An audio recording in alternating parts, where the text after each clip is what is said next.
আজকে আমি ছাদে যাওয়া থেকে আমার প্রিয় আপুদের সাথে ভিডিওটা শুরু করেছি।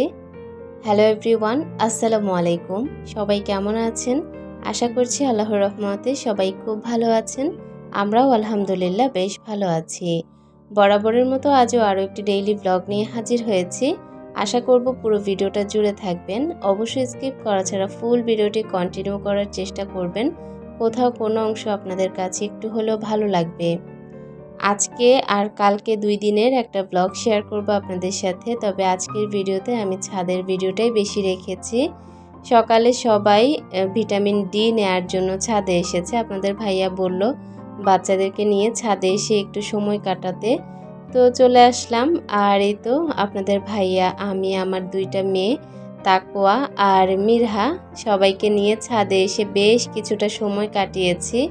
আসলে ছাদটা হওয়ার পর এখন মোটামুটি ভালোই লাগে। তবে এখনও আরও অনেক পরিষ্কার পরিচ্ছন্নতার কাজ বাকি আছে। সেগুলো হয়ে গেলে ছাদে আরও কিছু কাজ করাবো। যেমন এক সাইডে একটা অ্যাকোরিয়াম তৈরি করব, সেই সাথে বসার সিটিং এরিয়া তৈরি করব। সবই মাথায় আছে, তবে একটু সময়ের ব্যাপার। তো আমাদের এই যে আমি আর আপনাদের ভাইয়া যে জায়গায় দাঁড়িয়ে আছি, এটাই মূলত নিচতলাতে আমাদের রুম। আর এইখানেই হচ্ছে মেন রোড। আমরা কিন্তু মেন রোডেরই কিছু জিনিস দেখছিলাম। এই তো দেখতে পাচ্ছেন আমার মেয়ে এদিকে নয়নতারা ফুল নিয়ে কত দুষ্টুমি করছে। ওরা 2 বোনই ফুল খুব পছন্দ করে। আর বিশেষ করে বড় মেয়ে প্রতিদিন মানে ফুল তুলে, আমার কাছে খুবই ভালো লাগে। আগে তো আমার ছাদ বাগানে অনেক ফুল ছিল, গাছ ছিল। তবে এখন যেহেতু গাছের সংখ্যা কমে গিয়েছে, ফুলের সংখ্যাও বেশ কিছুটা কমে গিয়েছে। তবে আমি আবারও কালেকশন করা শুরু করেছি। এই যে মেহেদি গাছটা, বেশ কিছুদিন পর মেহেদি গাছটা আবারও একটু গ্রোথ হচ্ছে। তো মাশাআল্লাহ ভালোই লাগছে। প্রত্যেকটা গাছ এখনও এলোমেলো অবস্থায় আছে, কারণ ছাদের পরিষ্কারের কাজ এখনও অনেক বাকি আছে। যে ইটাগুলো বাড়তি আছে সেগুলো এখনও নেওয়া হয়নি। সেগুলো নিলে ছাদ পরিষ্কার করে তারপর গাছগুলো সুন্দর করে লাগাবো। আমি বাসায় এসে 1 গ্লাস জিরা পানি খেয়ে নিচ্ছি। প্রতিদিন সকালে খালি পেটে আমি 1 গ্লাস পরিমাণ জিরা পানি খাই। মাঝে মাঝে এর মধ্যে দারুচিনি সেই সাথে তেজপাতা দিই, তবে আজ আর দেইনি। পরের দিন দুপুর থেকে ভিডিওটা শুরু করেছি। আপনাদের ভাইয়া এখানে বাজার পাঠিয়েছে। আসলে ইদানিং ভিডিও করতে আমার একদমই ভালো লাগছে না, কেন জানি না, তবে ভালো লাগে না। এ কারণে আপনাদের সাথে অনেক কিছু ভিডিও করতে পারি সত্ত্বেও কিন্তু ভিডিওটা আর করা হয় না। অনেক কিছুই প্রতিদিন দেখানোর থাকে, তবে আলসেমি করে আর ভিডিও করতে ইচ্ছে করে না। আজকে আপনাদের ভাইয়া এখানে পানি ফল, তারপর লতি, পালং শাক, ফুলকপি, বেগুন, সেই সাথে এখানে মিষ্টি কুমড়ো, সিম এগুলো এনেছে। শীতকালে খাবারের মজা, ঘুমে মজা, শুধু গোসল বাদে সব কিছুতেই আমার মজা লাগে খুব। পিঠা পুলি সব কিছু মিলিয়ে শীতের আমেজটা কিন্তু শুরু হয়ে গিয়েছে। আর বাজার ভর্তি যখন শাকসবজির মেলা দেখা যায়, তখন তো মানে কী যে ভালো লাগে। আমি সবজি প্রেমী একজন মানুষ। আমি যখন সকালে বাবুকে নিয়ে স্কুলে যাই, চতুর্দিকে যখন সবজির ভ্যান, সবজির দোকান বাজারে বসে থাকে, আমার যে কি ভালো লাগে। আমি প্রতিদিন নানা পদের সবজি কিনে আনি, লাগলেও আনি, না লাগলেও আনি, কারণ আমি সবজি খুব পছন্দ করি। আমার ঘর ভর্তি করা সবজি থাকবে, এটা আমার খুব ভালো লাগে। দ্রব্যমূল্যের ঊর্ধ্বগতি আবার নিম্নগতি দুরকমই কিন্তু হচ্ছে, কারণ শীতকাল আসার পর থেকেই আমি দেখেছি যে হঠাৎ করেই দাম বেড়ে যাচ্ছে তরকারির, আবার হঠাৎ করেই দাম কমে যাচ্ছে। যেমন বর্তমানে আজকে আমি শসা এনেছি 100 টাকা কেজি। কয়েকদিন আগে কিন্তু অনেকটাই কমে গিয়েছিল, বাড়ছে আবার কমছে। সব কিছু মিলিয়ে কিন্তু বাজারের অবস্থা মাঝে মাঝে ভালো থাকে, আবার খারাপ থাকে। তবে বাজার করা কিন্তু কারোই বন্ধ হয় না। প্রতিদিন কিন্তু বাজার দাম করেও কিন্তু আমরা প্রতিদিন নানা রকমের সবজি কিনে থাকি। তো যাই হোক, সবজিগুলো আজকে যা রান্না করব তা আমি নিচে রেখে আর সবগুলো পলি ব্যাগে করে ফ্রিজের নর্মালে রেখে দিয়েছি বক্সে। আর পানি ফলগুলো একটু ধুয়ে ঝাঁঝরিতে রেখে দিয়েছি, পানিটা সরে গেলে তারপর ওদেরকে কেটে দিব। আর আজকে হচ্ছে বেগুন রান্না করব, সেই সাথে পালং শাক রান্না করব, আরও 2টা আইটেম করব। মানে যেদিন আমাদের বাসায় বাজার আনা হয়, বিশেষ করে সবজি আর মাছের বাজার, সেদিন আমি 2, 3, 4 পদের তরকারি সবজি সব রান্না করার চেষ্টা করি। আমার কাছে টাটকা ফ্রেশ খাবার খেতে খুব ভালো লাগে, সেটা হোক মাছ, সেটা হোক মুরগি, সেই সাথে সেটা হোক সবজি। আমি টাটকা জিনিস খেতে খুব পছন্দ করি, তবে প্রতিদিন তো আর টাটকা আনা সম্ভব না। তো যেদিন আনা হয় সেদিন আমি অনেক পদ রান্না করে খাই। ভিডিওর এই পর্যায়ে আমার প্রিয় আপুদের কাছে ছোট্ট একটি রিকোয়েস্ট করতে চাই, যদি ভিডিওর কোনো অংশ আপনাদের কাছে একটু হলেও ভালো লাগে, তাহলে প্লিজ আমার চ্যানেলটিকে সাবস্ক্রাইব করে আমার পাশে থেকে যাবেন। নিত্য নতুন ভিডিও পাওয়ার জন্য নোটিফিকেশন বেল আইকনের অল অপশনটি প্রেস করে দিবেন। এতে করে যখনই ভিডিও আপলোড করব সবার আগে আপনাদের কাছে নোটিফিকেশন পৌঁছে যাবে। আপনারা চাইলেই সময় সুযোগ করে আমার ভিডিওটা দেখে নিতে পারেন। আজকে কিন্তু আমি বেশ অনেক দিন পর ভিডিও শেয়ার করছি। আমার কি যে ভালো লাগছে, আমার প্রিয় আপুদের সাথে গল্প করতে পারছি, সেই সাথে আমার কথাগুলো শেয়ার করতে পারছি, আমার ভিডিওটা আপনাদের সামনে তুলে ধরতে পেরেছি। আমার অনেক ভালো লাগছে। কোনো রিজন ছাড়াই হঠাৎ করেই ভিডিও দিতে আর ইচ্ছে করে না, কেন জানি না। তবে কিছুদিন পর আবার যখন মনে হয় যে না, ভিডিও আপলোড করা দরকার, তখন আবার পাগলের মতো ভিডিও করা শুরু করি। আবার 1 সপ্তাহ করি, আবার বন্ধ হয়ে যায়। এরকমভাবেই আমার দিনকাল চলছে। আজকে খুব পালং শাক দিয়ে, আলু দিয়ে, মাছ দিয়ে রান্না করতে ইচ্ছে করলো, তো বেশি করে পালং শাক নিয়ে নিয়েছি। তারপর বেগুন আলু কেটে নিয়েছি, আবার পালং শাকেও আলু দিয়ে দিয়েছি। এখন এই যে পানি ফলগুলো শুকিয়ে গিয়েছে পানিটা, এখন আমি একটা ঝুড়িতে রেখে দিচ্ছি। এই ঝুড়িটা মূলত আমি রেখেছি যখন যে জিনিসগুলো রাখার দরকার তখন সেটা রাখি। মাঝে মাঝে ডিম রাখি, মাঝে মাঝে সবজি ফল যা থাকে সবই রাখি।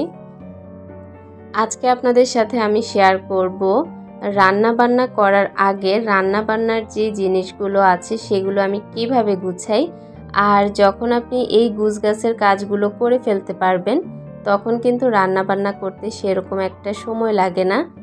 এখানে আমি পালং শাক অর্ধেক নিয়েছি। পালং শাক যখন কেটেছি তখন বোঝা যায়নি এতগুলো হবে, তবে এখন ধুতে এসে দেখলাম যে পালং শাক অনেক পরিমাণে, তো এগুলোকে অর্ধেক অর্ধেক করে ফেলেছি। আর সবসময় আপনারা শাক পলিথিনে না রেখে এরকম কাপড়ের ব্যাগে রাখার চেষ্টা করবেন। এতে করে 3, 4 দিন, 5 দিন, 6 দিন, 7 দিন একদম টাটকা থাকে। আমি এরকমটাই করি। তো যেমন এই পালং শাকটা কিন্তু 3, 4 দিন পরে আবার খাওয়া হয়েছে, একদম ফ্রেশ ছিল। কারণ যখন শাকটা ঘেমে যায় তখন ওই যে কাপড়ের ব্যাগটা সেটা শুষে নেয় পানিটা, এ কারণে কিন্তু নষ্ট হয় না। তবে পলি ব্যাগে রাখলে কিন্তু খুব সহজে নষ্ট হয়ে যায়। তো এখানে পালং শাকটাকে আমি বেশ কিছুবার ধুয়ে নিয়েছি, এতে করে বালুটা চলে গিয়েছে। শাকের মধ্যে কিন্তু প্রচুর পরিমাণে বালু থাকে। আর যে শাকটা আমি তুলে রেখেছি সেটা ফ্রিজে রেখে এসেছি। এদিক থেকে শাক, সেই সাথে বেগুন সব ভালো করে ধুয়ে নিয়েছি। এখন মসুর ডালটাকেও ভালো করে ধুয়ে নেব। তবে আজকে আমি কি করেছি, কিছু কাজ গুছিয়ে রেখেছি। যেমন মসুর ডাল 3 দিনের পরিমাণ ভিজিয়েছি, তবে আমি আজকে একটু গাঢ় করে ডাল রান্না করব, এ কারণে আজকে একটু বেশি ডাল দিয়েছি। আর একদিন খাওয়ার জন্য অর্ধেকটা ডাল আমি উঠিয়ে রেখেছি, সেটা পরবর্তী একটা সময় আমি রান্না করে নেব অথবা পেঁয়াজু বানিয়ে নেব, এরকমটাই করি। মাঝে মাঝে কিছু কাজ গুছিয়ে রাখলে না পরের সময়টা খুবই সহজ কাটে। আমি কিন্তু সকালেই ডালটা ভিজিয়ে রেখেছি, ডালটা একদম ফুলে উঠেছে। এখন এই ডালটা রান্না করতে সেরকম একটা সময় লাগবে না। আমার কাউন্টার টপটা আপনারা সব সময় দেখেন, আপনারা খুবই পরিচিত যারা আমার ভিডিও দেখেন। সিঙ্কের পাশের এতটুকু জায়গায় কিন্তু আমার কাউন্টার টপ, আর আমার সমস্ত কাজকর্ম কিন্তু এখানটাতেই করা হয়। আমি একটা সাইড ভালো করে মুছে তারপর ওই সাইডে তরকারি যেগুলো আমি আজকে কেটে ধুয়ে নিয়েছি রান্না করার জন্য সেগুলো রেখে দিয়েছি। তারপর মসুর ডালটাও রেখেছি। মানে এই সাইডটাতে আমি সব গুছিয়ে পুরো রান্নাঘর ভালো করে পরিষ্কার করে তারপরেই আমি রান্নাবান্না শুরু করব। কেন জানি রান্নাবান্না করার আগে রান্নাঘরটা পরিষ্কার করা ছাড়া আমি রান্না করতে পারি না, আমার কাছে খুবই ঝামেলা লাগে। আমি এই কারণে যত কষ্টই হোক আগে রান্নাঘর পরিষ্কার করে তারপর রান্নাবান্না শুরু করি। তারপর রান্না শেষ হওয়ার পর হালকাভাবে একটু মুছে নিলেই কিন্তু হয়ে যায়। এখানে রান্না করার জন্য বেশ কিছু পেঁয়াজ, কাঁচামরিচ, রসুন আর ধনিয়া পাতা কেটে নিচ্ছি। প্রথমে আমি বটি দিয়ে পেঁয়াজ আর রসুনটা কেটে নিয়েছি। এখন ছুরি দিয়ে কাঁচামরিচ আর ধনিয়া পাতাটা কেটে নিচ্ছি। আমি কিন্তু রান্না করার আগে সমস্ত রান্নাবান্নার জিনিসগুলো গুছিয়ে ফেলি, একদম A to Z যা কিছু আছে সব গুছিয়ে ফেলি। এতে করে রান্নাটা আমার অনেক সহজ মনে হয়। তো কাঁচামরিচ কিছুটা কেটে নিয়েছি আর ধনিয়া পাতাটাকে ভালো করে বেছে তারপর এখন ভালো করে ধুয়ে নিব। আজকের ধনিয়া পাতাতে অনেক বেশি পরিমাণে বালু ছিল, বারবার ধুয়ে তারপর এগুলোকে কেটে নিচ্ছি। আমার ভিডিওটা বেশ কিছুদিন পর দেওয়ার কারণে ভিডিওতে ভিউ একদমই কমে যায়। তবে আমি আশা রাখবো আমার প্রিয় আপুরা যখন নোটিফিকেশন পেয়ে আমার ভিডিওটা শুরু করবেন, একটা লাইক আর একটা কমেন্ট করে ভিডিওটা শুরু করবেন। আর অবশ্যই কিন্তু একটু ভিডিওটা দেখে যাবেন, কারণ আপনার একটু ভিডিও দেখার কারণে আমার অনেক বেশি উপকার হবে। আর বিশেষ করে একটা লাইকের কারণে অনেক বেশি উপকার হবে। প্রতিদিন রেগুলারিটি মেনটেন করে যদি ভিডিও দিতে পারতাম তাহলে ভালো হতো, তবে পারি না সেটা আসলে বলেও আর লাভ নেই।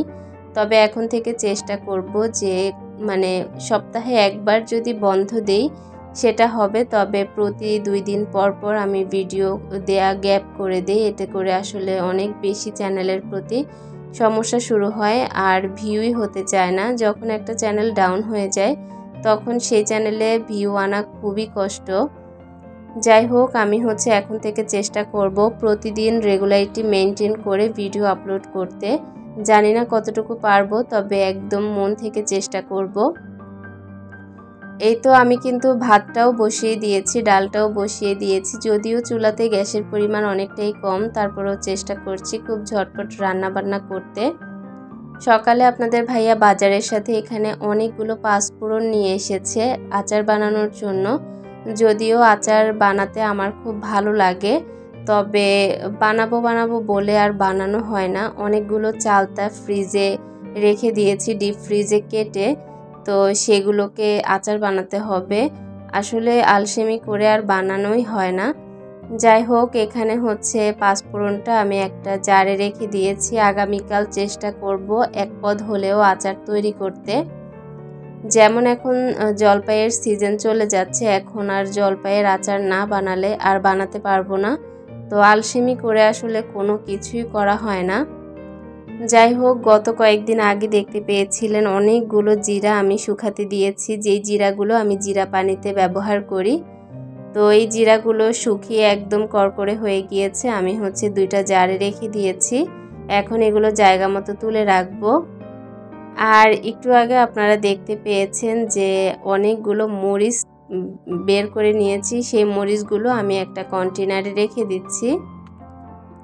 কন্টেনারটা জায়গা মতো রেখে দিয়েছি। এখানে অনেকগুলো কলমির ডাঁটা আমি শেকড় গজানোর জন্য একটা জারে রেখে দিয়েছিলাম মগে। তো ভালোই শেকড় গজিয়েছে, সেই সাথে প্রতিদিন অনেক ফুল ফুটে।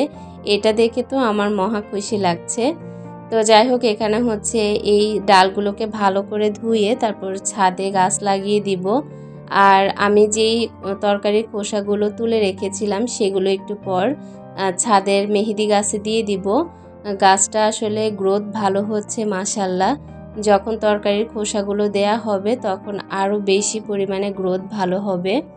পুরো রান্নাঘরটাকে একদম ডিপ ক্লিন করে তারপর রান্না বান্না শুরু করেছি। আর ছাদে চলে এসেছি। এখানে মেহেদি গাছের গোড়ায় সবগুলো তরকারির খোসা দিয়ে দিচ্ছি। এগুলো কিন্তু অনেক ভালো সারের কাজ করে। আর মাশাল্লাহ, লেবু গাছ সেই সাথে আমার যে মেহেদি গাছ এগুলো খুব ভালো হচ্ছে। তো শীত যাওয়ার পর যখন আবারও গাছের সিজন হবে তখন তো অনেক পরিমাণে গাছ হবে। যাই হোক, বাসায় এসে আমি বেলা 12টায় এখন একটু জিরা পানি খাচ্ছি। আজকে এখনও নাস্তা করিনি, নাস্তা করার টাইম আরও দেরিতে। আজকের মতো বিদায়, আল্লাহ হাফেজ।